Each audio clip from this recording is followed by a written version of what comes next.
This was at the start of the stage when I was thinking of ideas and drawing storyboards of my potential films.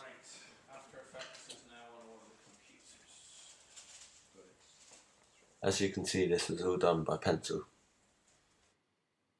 I then decided to make a treatment sheet which would help me look at things in a different perspective.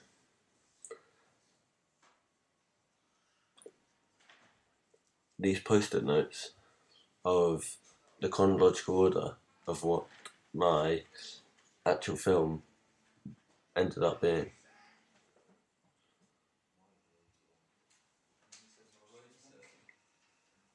By mixing up the chronological order like this, allowed me to show that I could bring aspects from Memento into my product.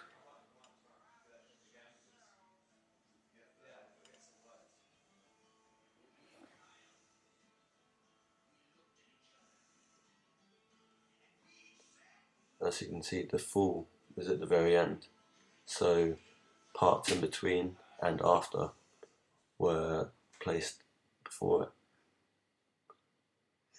I then decided to make a final storyboard so then I could play around with it on iMovie and find out how long my movie could actually be. This was just a short project, but it was worth it. I found out it was 1 minute 35, so it gave me a good idea of how much footage I needed and how long the clips would be for each shot.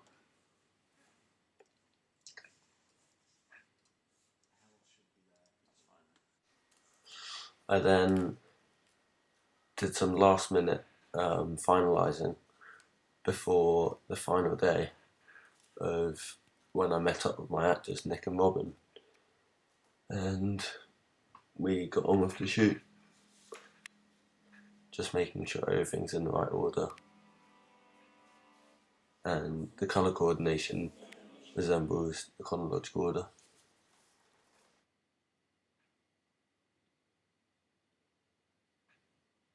This was my plan of action for that day, Monday. I wanted my actors to be very friendly and enjoy it while I was filming, otherwise I may not have given off the right look. This was the software which I used to convert my files. I did use a few different softwares, but this was one of the best ones.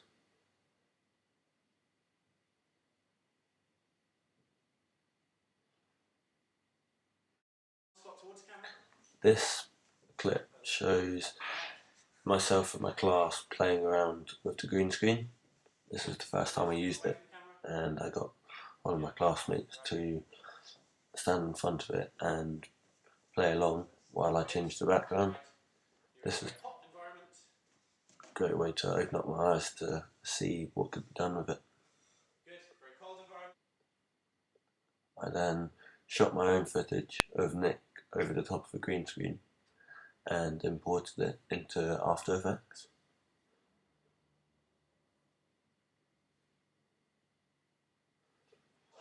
As you can see, I use my Mac and my notes, which I got off Video Copilot, which really helped me. Stage by stage, I slowly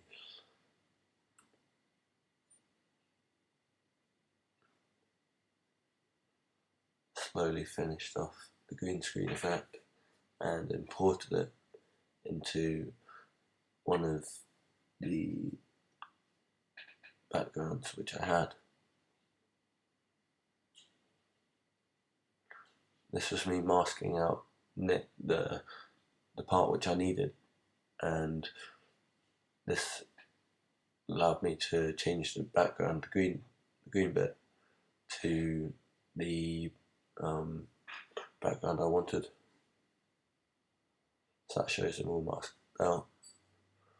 I then, in the next stage, had to make key points every time Nick went out of the allocated space and alter it. This was quite a long time, but it was definitely worth it.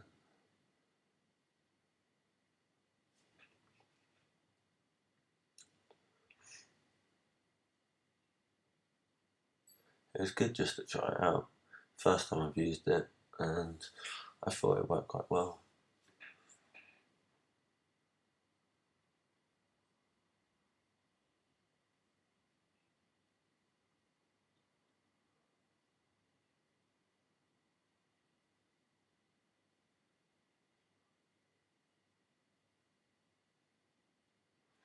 I then added in pictures, the floor from the top of the Pomodoro roof, and then imported his video on top. And as you can see, I then filled in the green with the background and took out that extra chair quite easily. And this enabled me to add in other pictures with different axes and create a 3D city effect. I found it very hard.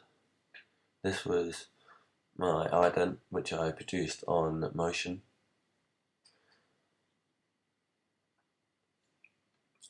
This was me opening up Final Cut and importing all of my converted clips so they would now work.